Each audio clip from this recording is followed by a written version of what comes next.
Hello hello, ആരാണ്? വർഷ, ഞാൻ ഫിറോസ് ആണ്. ഫിറോസ് കുന്നംപറമ്പില. ഹലോ, വർഷല്ലാട്ടോ. വർഷയല്ലേ? അല്ല, നിക്കണാണോ? ഒന്നോ കൊടുക്കും, വർഷയിൽ കൊടുക്കും പോണോ? ഒരു മിനിറ്റ്.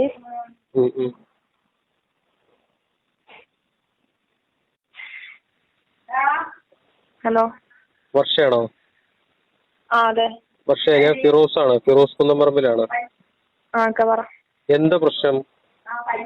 എന്താ പ്രശ്നം എനക്കും അറിയില്ല. ഞാൻ എന്താ പറഞ്ഞേ, ഞാനിപ്പോ പറഞ്ഞ ഒരേ ഒരു കാര്യം, എന്റെ അമ്മയുടെ ആവശ്യം കഴിയട്ടെ പറഞ്ഞാൽ കൊടുക്കൂല എന്നുള്ളൊരു അർത്ഥമില്ല. ഞാൻ സാജൻ ചേട്ടനോട് പറഞ്ഞ അതേ കാര്യമാണ്. എന്റെ അമ്മയുടെ ഡിസ്ചാർജ് ഇവിടെ എത്തിയതേ ഉള്ളൂ. എന്റെ അമ്മക്ക് ഇനിയും 3-4 മാസത്തെ ട്രീറ്റ്മെന്റ് ഉണ്ട്. ഇനിയും എന്തെങ്കിലും കോംപ്ലിക്കേഷൻ വന്നിട്ടുണ്ടെങ്കിൽ അതിന് വേണ്ടതും ചെയ്യണം. ഇനിയും ഞാൻ കൈനീട്ടി കരഞ്ഞു കഴിഞ്ഞാൽ നാട്ടുകാർ എനിക്ക് പൈസ തരത്തില്ല. ഞാൻ അത്ര മാത്രമേ പറഞ്ഞിട്ടുള്ളൂ. അല്ലാണ്ട് ഒരാൾക്കാരെയും ഹെൽപ്പ് ചെയ്താൽ ഞാൻ പറഞ്ഞില്ല. ഞാൻ എന്റെ അമ്മയുടെ കൂടെ സർജറിക്ക് കയറുന്നതിന് മുന്നേ ആണ് ഞാനൊരു കുട്ടിക്ക് വേണ്ടി അവിടെ ചെയ്തിട്ടുണ്ടായിരുന്നു കാര്യങ്ങൾ. ഇന്നലെ വരെ ഞാൻ അത് വിളിച്ച് സംസാരിച്ചു, ആ കുട്ടിയുടെ അമ്മനെ വിളിച്ച് സംസാരിച്ചു. ഇപ്പോഴും ഞാനത് ചെയ്തുകൊണ്ടിരിക്കുന്നുണ്ട്. എന്തൊക്കെയാണ് ലൈവിൽ അറ്റ്ലീസ്റ്റ് ഒരു പെൺകുട്ടിയാണെന്നൊരു ചിന്തകളും അയാൾക്ക് വേണ്ടതാണ്. പക്ഷെ ഇതെന്താ വിഷയം എന്നറിയോ? നമ്മളത് അന്ന് നിങ്ങൾ ആ വീഡിയോ ചെയ്യുമ്പോൾ സംസാരിച്ച കുറച്ച് കാര്യങ്ങൾ ഉണ്ടായിരുന്നു. അതായത് ഒരു ബാലൻസ് വരികയാണെങ്കിൽ അത് മറ്റുള്ള രോഗികൾക്ക് കൊടുക്കാന്നുള്ളത്. നമ്മൾ സാധാരണ നമ്മൾ പറയുന്ന ട്രീറ്റ്മെന്റ് ചിലപ്പോൾ ഗവൺമെന്റ് പറയുന്നത് ലിവർ മാറ്റിവെക്കാൻ 15 ലക്ഷം മതിയെന്നാ. പക്ഷെ ഞങ്ങൾക്കറിയാം 15 ലക്ഷം രൂപയിൽ ട്രാൻസ്പ്ലാന്റേഷൻ നടക്കൂല. സർജറി കഴിഞ്ഞ് രോഗി പുറത്തിറങ്ങുമ്പോൾ 25 ലക്ഷം രൂപയാവും. ആവൂലേ? ആവും. അപ്പൊ നമ്മൾ ഒരു രോഗിക്ക് ഒരു 25 ലക്ഷം രൂപ നമ്മൾ രോഗിയുടെ ഇതിന് കണക്കാക്കും. രണ്ടാമത്തേത് നമ്മൾ എന്ത് ചെയ്യുന്ന വെച്ചാല്, ആ രോഗിക്ക് നിങ്ങൾ പറഞ്ഞതുപോലെ വീണ്ടും കോംപ്ലിക്കേറ്റഡ് ആയിട്ട് വല്ല പ്രശ്നം വന്നാലോ എന്ന് മനസ്സിൽ കണക്കാക്കി കൂടുതൽ പൈസ വന്ന രോഗിയാണെങ്കിൽ ഒരു 20 ലക്ഷം വീണ്ടും എക്സ്ട്രാ നമ്മൾ കണക്കാക്കും. അപ്പൊ എത്രയായി? 45 ലക്ഷം രൂപയായി. ആയില്ലേ? പിന്നെ നിങ്ങളുടെ സാമ്പത്തിക സ്ഥിതി നോക്കിയിട്ട് സാജൻ തന്നെ പറഞ്ഞല്ലോ, നിങ്ങൾക്ക് വീടില്ല, സ്ഥലമില്ല. അപ്പൊ ഞാൻ സാജേട്ടനോട് പറഞ്ഞു ഒരു 25 ലക്ഷം രൂപ ആ കുട്ടിയുടെ വീടിന് വേണ്ടിയിട്ടും മാറ്റിവെക്കണം. അപ്പൊ എത്രയായി? 45ഉം 25ഉം 70 ലക്ഷമായി അല്ലേ? ഈ 70 ലക്ഷം രൂപയില് കഴിച്ചിട്ട് ബാക്കിയുള്ളത് എന്താണെന്ന് വെച്ചാൽ കൊടുത്താൽ മതി എന്നുള്ള കാര്യങ്ങളാണല്ലോ നമ്മൾ അന്ന് സംസാരിച്ചത്. വർഷ പറയുന്ന കോംപ്ലിക്കേറ്റഡ് പ്രശ്നം വന്നാലും ആ കോംപ്ലിക്കേറ്റഡ് പ്രശ്നം കവർ ചെയ്യാൻ നമ്മൾ 20 ലക്ഷം രൂപയാണ് മാറ്റിവെക്കുന്നത്. അതായത് ഒരു മുഴുവൻ സർജറി ചെയ്യാനാണ് 20 ലക്ഷം, 15 ലക്ഷം ആശുപത്രി പറയണത്. പക്ഷേ നമ്മൾ സർജറി കഴിഞ്ഞ കേസിന് വീണ്ടും കോംപ്ലിക്കേറ്റഡ് വരികയാണെങ്കിൽ അതിനും 20 ലക്ഷം മാറ്റിവെച്ച്, നിങ്ങൾക്ക് വീട് വെക്കാൻ 25 ലക്ഷം മാറ്റിവെച്ച്, എക്സ്ട്രാ 25 ലക്ഷം രൂപ സർജറിന്റെ ഇതിന് വരികയാണെങ്കിൽ അതിനൊരു 10 ലക്ഷം മാറ്റിവെച്ച്, ഇതൊക്കെ മാറ്റിവെച്ചിട്ട് നിങ്ങൾക്ക് ബാക്കിയുണ്ടെങ്കിൽ ഏതെങ്കിലും രോഗികൾക്ക് കൊടുക്കാനാണ് പറഞ്ഞത്. അതിന് നമ്മൾ അമ്മ ഡിസ്ചാർജ് ആവേണ്ട ആവശ്യമൊക്കെ എന്നോട് ഷാജനേട്ടൻ ഇങ്ങനെയല്ല പറഞ്ഞത്. അല്ല, ഞാൻ വർഷോട് പറയണം. ഞാൻ പറയണെന്നറിയോ, നിങ്ങളുടെ പൈസയാണ്, നിങ്ങൾക്ക് ആർക്ക് വേണമെങ്കിലും കൊടുക്കാം, കൊടുക്കാതിരിക്കുക, അതൊക്കെ നിങ്ങളുടേതാണ്. പക്ഷെ നിങ്ങളുടെ പൈസ എന്ന് നിങ്ങൾ അവകാശപ്പെടുമ്പോഴും ആ നിങ്ങളുടെ പൈസ തന്ന ആളുകളുണ്ട്. 1000ഉം 500ഉം വെച്ചിട്ടൊക്കെ തന്ന ഒരുപാട് ആളുകളുണ്ട്. അത്തരം ആളുകളുടെ മുന്നിൽ നമ്മൾ എന്നും പറയാറുള്ള എന്താണെന്നറിയോ, ബാലൻസ് പൈസ വന്നാൽ ഞങ്ങൾ അത് മറ്റുള്ള രോഗികൾക്ക് കൊടുക്കും. അതുകൊണ്ടാണ് ഞങ്ങൾ ഇങ്ങനത്തെ കേസുകളൊക്കെ എമർജൻസി വരുമ്പോൾ ജോയിന്റ് അക്കൗണ്ട് പോലും എടുക്കാതെ പാതിരാത്രി വന്നിട്ട് ആ വീഡിയോ ഒക്കെ ചെയ്ത് തന്നിട്ട് പോണത്. പിന്നെ നിങ്ങളുടെ ഈ വിഷയം സാജൻ അന്ന് എന്നോട് പറഞ്ഞത്, ഫിറോസ ഇതൊന്ന് രക്ഷപ്പെടുത്തേണ്ട കേസാണ് എന്ന് പറഞ്ഞത്, ഞാൻ 2 മണിവരെ വീഡിയോയ്ക്ക് വേണ്ടി വെയിറ്റ് ചെയ്തിരുന്ന് എന്നിട്ട് നമ്മൾ ചെയ്ത വീഡിയോസാണത്. ഇപ്പൊ നിങ്ങളുടെ പോലെ തന്നെ ഞാൻ 2 ആഴ്ച മുന്നേ ഒരു വീഡിയോ ചെയ്തിട്ടുണ്ടായിരുന്നു. മലപ്പുറത്തുള്ള ലിവർ മാറ്റി വെക്കേണ്ട ഒരാളുടെ 15 മണിക്കൂർ കൊണ്ട് 1,25 ലക്ഷം രൂപ വന്നു. പക്ഷേ ട്രീറ്റ്മെന്റ് നടത്തേണ്ടി വന്നില്ല, ആള് മരണപ്പെട്ടു. ഞങ്ങൾ എന്താ ചെയ്തെന്നറിയോ? 4 പെൺകുട്ടികളാ, 4 മക്കളുടെ പേരിലും 10 ലക്ഷം 10 ലക്ഷം വീതം ബാങ്കിൽ ഡെപ്പോസിറ്റ് ചെയ്തു. 12 ലക്ഷം രൂപ അവരുടെ വീടിന് വേണ്ടി മാറ്റിവെച്ചു. അവരുടെ സഹോദരന് വീടിന് വേണ്ടി 10 ലക്ഷം കൊടുത്തു. ഏകദേശം 60-70 ലക്ഷം രൂപ ആ കുടുംബത്തിന് കൊടുത്ത് ബാക്കി പൈസ മുഴുവൻ അവർ മറ്റുള്ള രോഗികൾക്ക് വീതിച്ചു കൊടുത്തു. അതിലൂടെ ഒരു ലിവർ പേഷ്യന്റിന് മുഴുവനായിട്ടും സർജറിക്ക് പൈസ കൊടുത്തു, ഒരു കിഡ്നി പേഷ്യന്റിന് മുഴുവനായിട്ടും സർജറിക്ക് പൈസ കൊടുത്തു, വേറെ 2 കിഡ്നി അമ്മ കൊടുക്കുന്ന കേസുകൾക്ക് മുഴുവനായിട്ട് പൈസ കൊടുക്കാൻ പറ്റി. എത്ര രോഗികളുടെ പ്രശ്നങ്ങൾ തീർന്നു. അത് പക്ഷെ ലൈവ് പറയുമ്പോ ചെയ്ത കാര്യങ്ങൾ കൂടി പറയണ്ടേ? ഞാൻ ചെയ്ത കാര്യം എന്തുകൊണ്ട് പറയുന്നില്ല? ആ കുട്ടീനെ ഹോസ്പിറ്റലിൽ വിളിച്ചു നോക്കി ആരായാലും പറയാം. ആ കുട്ടീനെ അമ്മ ഇന്നലെ വിളിച്ച് കരയാ. നമ്മളൊരു ഭാഗം പറയുമ്പോ അതിങ്ങനെ പറയുമ്പോ മറ്റുള്ളവർ ഇപ്പൊ ഒരാൾ ദേഷ്യത്തോടെ പറയുമ്പോൾ അങ്ങനെ പറയുള്ളൂ. പക്ഷെ ഇതിനെ നല്ല രീതിയിൽ നമുക്ക് എന്ത് ചെയ്യാന്നുള്ളതാണ്. വർഷയുടെ ഭാഗത്തുനിന്ന് ഇപ്പോഴും സമയം തെറ്റിയിട്ടൊന്നുമില്ല. നിങ്ങൾക്ക് ഞാൻ പറഞ്ഞില്ലേ, നിങ്ങൾക്കിപ്പോ 70 ലക്ഷം മാറ്റിവെക്കാം, പോട്ടെ 80 ലക്ഷം നിങ്ങൾക്ക് പറയണ 1.25 കോടിയോളം വന്നിട്ടുണ്ട്. നിങ്ങൾ അതിന്ന് നിങ്ങളുടെ സർജറി ചാർജ് അടക്കം മാറ്റി 80 ലക്ഷം മാറ്റി വെച്ചാലും അതിനകത്ത് 45 ലക്ഷം ബാക്കിയുണ്ട്. ഈ എന്നോട് 45 ശൈലജ ടീച്ചർ ശ്രീമതി ടീച്ചർ അടക്കം വിളിച്ച് സംസാരിച്ച കാര്യം അവരെ രീതിയിലും ഫണ്ട് വന്നിട്ടുണ്ട്. അപ്പൊ തൽക്കാലം എന്ത് അവിടെ ശൈലജ നിൽക്കണം, അവരും ടീച്ചറാണ്, കൊടുക്കണ്ട. എന്ത് ശൈലജ ടീച്ചർ, എന്ത് ശ്രീമതി ടീച്ചറാണ്? ഇവരെ ഒന്നും നിങ്ങൾ നേരത്തെ കണ്ടില്ലല്ലോ. നിങ്ങൾക്ക് പ്രശ്നം വന്നപ്പോ അവരൊക്കെ ഉണ്ടായിരുന്നോ? ഏട്ടാ, ഞാൻ പൈസ കിട്ടാൻ കാരണം ഇത് ഞാൻ ഇപ്പോഴും അത് ഞാൻ മാറ്റി പറഞ്ഞിട്ടില്ല, ഒന്നും ഞാൻ പറഞ്ഞിട്ടില്ല. സാജേട്ടൻ ഇതുവരെ അല്ല കുറ്റം കുട്ടി, പറഞ്ഞില്ല. ഞാനൊരു പക്ഷെ കാര്യം പറയട്ടെ. നിങ്ങൾക്ക് നിന്റെ വീഡിയോ സാജൻ ചെയ്തപ്പോ അത് ഞാനടക്കം ഷെയർ ചെയ്തിട്ടാണ് ആ പൈസ വന്നത്. ഞാൻ അവര് അതിനുശേഷം പറയുന്നത് അവര് കൂടി ഷെയർ അല്ല ചെയ്ത ഞാൻ പറയാ അതിനുശേഷം അതിന്റെ 4 ദിവസം മുമ്പ് ഞാൻ ഇതേപോലൊരു കേസ് ഇട്ടപ്പോ അന്നും എനിക്ക് വന്നത് 1.25 കോടിയാ. അന്ന് ഈ ഷൈജില ടീച്ചറോ അല്ലെങ്കിൽ ഇവരൊന്നും ഷെയർ ചെയ്തിട്ടില്ലല്ലോ. അന്ന് ഇവരാരെങ്കിലും ഷെയർ ചെയ്തോ? അത് ചെയ്യാതെ തന്നെ എനിക്ക് അതിൽ ഫണ്ട് വന്നില്ലേ?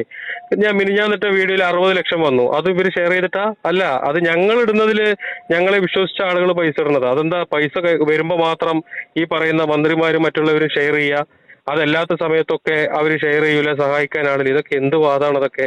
ഒന്നാമത്തെ കാര്യം, നമുക്ക് ഈ പറഞ്ഞിട്ടില്ല. ഹെൽപ്പ് ചെയ്യാൻ തന്നെയാണ് എല്ലാരും പറഞ്ഞത്. പക്ഷെ എന്റെ അവസ്ഥ കണക്കിലെടുത്ത് ഇപ്പൊ അവിടെ നിൽക്കും. ഞാൻ സർജറി കഴിഞ്ഞ് ഇവിടെ എത്തിയതല്ലേ ഉള്ളൂ. ഞാൻ ഹെൽപ്പ് ചെയ്യില്ല, ഞാൻ ഇപ്പോഴും വന്നില്ല, ഞാൻ പറയുന്നുമില്ല. കുട്ടി, നമ്മള് ഒരു വിഷയം എന്താണെന്നറിയോ? നിന്റെ അമ്മക്ക് സർജറിക്ക് പൈസ ഇല്ല, കയ്യിൽ 10,000 രൂപയേ ഉള്ളൂ എന്ന് പറഞ്ഞ് നീ കരഞ്ഞില്ലേ? ഈ കരഞ്ഞ അവസ്ഥയിൽ നിൽക്കുന്ന ആളുകൾ ആശുപത്രിയിലുണ്ട്. അവർക്ക് വേണ്ടിയിട്ടാ പറയണതേ. അതല്ലാതെ ഞങ്ങൾ വീട്ടിൽ കൊണ്ട് കൊടുത്തിട്ട് സുഖമായിരിക്കുന്ന ആളുകൾക്ക് കൊടുക്കാനല്ല. നീ പൈസ കൊടുക്കാന്ന് പറഞ്ഞപ്പോ അതിന്റെ പിറ്റേ ദിവസം ആശുപത്രിയിൽ വന്ന് അഡ്മിറ്റ് ആയ ഒരു രോഗിയുണ്ട്. നിങ്ങളുടെ പൈസയും പ്രതീക്ഷിച്ച് ആശുപത്രിയിൽ കിടക്കുന്നൊരു രോഗി. അവസാനം നിങ്ങൾ പൈസ കൊടുക്കൂല എന്ന് പറഞ്ഞപ്പോൾ വേറെ രോഗിയുടെ പൈസ എടുത്തിട്ട്, അതായത് ഇതേപോലെ ലിവർ പേഷ്യന്റിന് ചെയ്തു, സർജറി പോലും ചെയ്യാത്ത രോഗിയുടെ പൈസ എടുത്തിട്ടാ കൊടുത്തത്. അപ്പോൾ അത് അവർക്ക് കൊടുക്കാം എന്നുണ്ടെങ്കിൽ നിങ്ങൾക്ക് എന്താ കൊടുത്താല്? അതാണൊരു വിഷയം.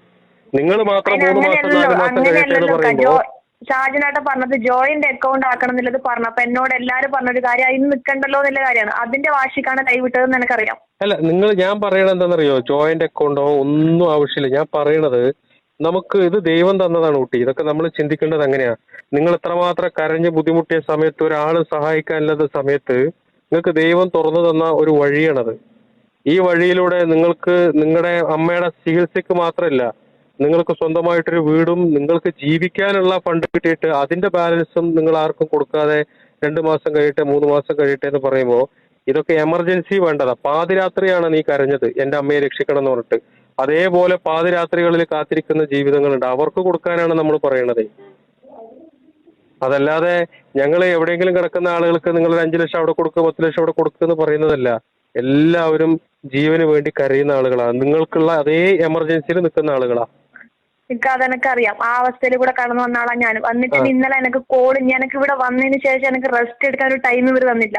വിളിച്ചിട്ട് എല്ലാവരും പറയാം, എത്ര ആൾക്കാർ, 1-2 ആൾക്കാരല്ല എന്നെ വിളിച്ചത്. അത് ഇവിടെ നിൽക്കുന്ന ഹോം നേഴ്സിനോട് ചോദിച്ചാൽ അറിയാം. ലാസ്റ്റ് സഹി കെട്ടിട്ട് അവര് പറഞ്ഞു എന്റെ ജോലി പോകും. കാരണം എനക്കോ എന്റെ അമ്മക്കോ എന്തെങ്കിലും സംഭവിച്ചിട്ടുണ്ടെങ്കിൽ ആ ചേച്ചിയുടെ ജോലി പോകും. ആ ചേച്ചി ഹോസ്പിറ്റൽ സ്റ്റാഫാണ്. അതിന് നിങ്ങൾ എന്ത് ചെയ്താൽ മതി എന്നറിയോ? ഞാൻ പറയണത്, നിങ്ങൾക്ക് 1.25 കോടി വന്നു, 80 ലക്ഷം രൂപ നിങ്ങൾ നിങ്ങളുടെ 80 ലക്ഷമാണ് മാറ്റിവെക്കാൻ പറയുന്നത്. നിങ്ങൾ ആലോചിച്ച് നോക്ക്. 15 ലക്ഷം രൂപ ആശുപത്രി എസ്റ്റിമേറ്റ് തരുന്നതിൽ നിന്ന് ആ സർജറിയും കഴിഞ്ഞ് 80 ലക്ഷം രൂപ ടോട്ടലി മാറ്റിവെക്കാൻ പറഞ്ഞിട്ടാണ് നിങ്ങളോട് മറ്റുള്ള രോഗികൾക്ക് കൊടുക്കാൻ പറയണത്.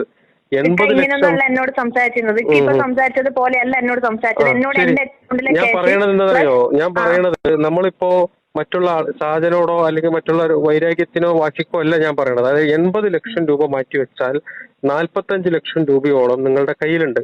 ഈ 45 ലക്ഷം രൂപയിൽ നിന്ന് നിങ്ങളൊരു 10-15 ലക്ഷവും കൂടി അമ്മ ഡിസ്ചാർജ് ആയി വന്നിട്ട് ബാക്കി കൊടുക്കാമെന്ന് കണക്കാക്കിയിട്ട് ഒരു 20-25 ലക്ഷം രൂപ 2-3 രോഗികൾക്ക് നിങ്ങൾ വീതിച്ചു കൊടുത്താൽ ആ രോഗികൾ, പാവങ്ങൾ, സർജറി കഴിഞ്ഞ് ഓരോ പ്രശ്നങ്ങൾ അവിടെ തീരും.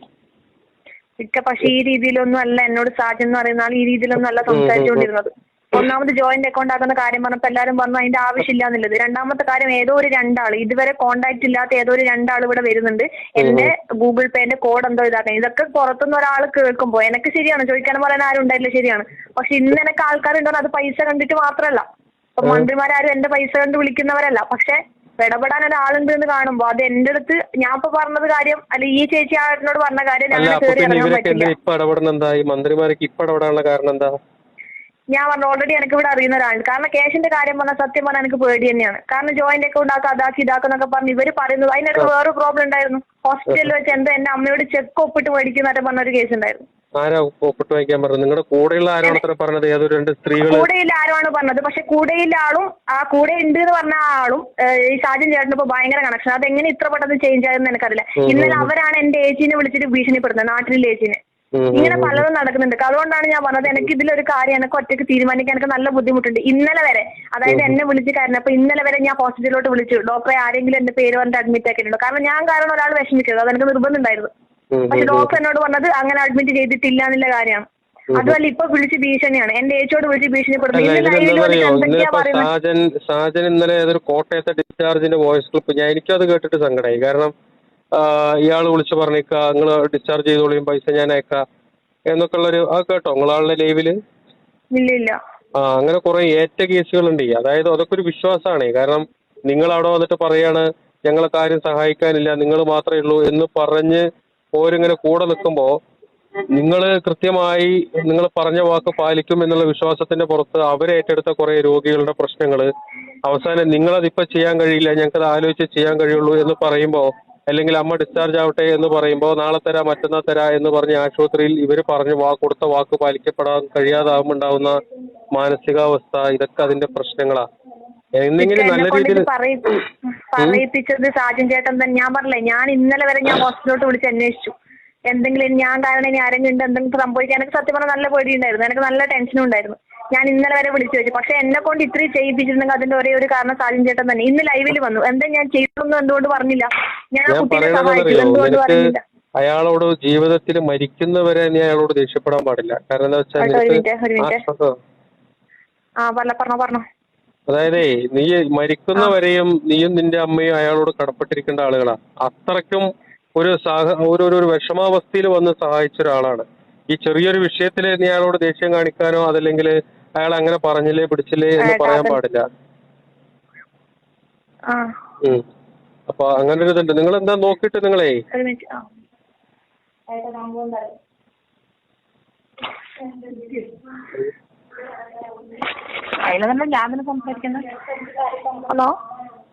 ഹലോ ചേട്ടാ, ഒരു ഓപ്പറേഷൻ ചെയ്ത കുട്ടിയോട് ഇത്രയും നേരം സംസാരിക്കാൻ ചേർന്ന് ഇത്ര ഇങ്ങനെ ഒരിത്?